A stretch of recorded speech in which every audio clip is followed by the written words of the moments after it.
بسم اللہ الرحمن الرحیم۔ صحیح بخاری حدیث نمبر 139۔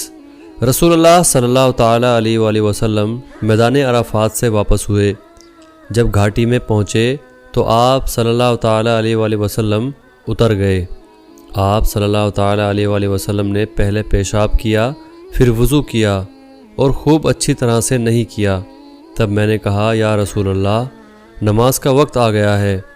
آپ صلی اللہ تعالیٰ علیہ وآلہ وسلم نے فرمایا، نماز تمہارے آگے ہے، یعنی مزدلفہ چل کر پڑھیں گے۔ جب مزدلفہ پہنچے تو آپ نے خوب اچھی طرح وضو کیا، پھر جماعت کھڑی کی گئی۔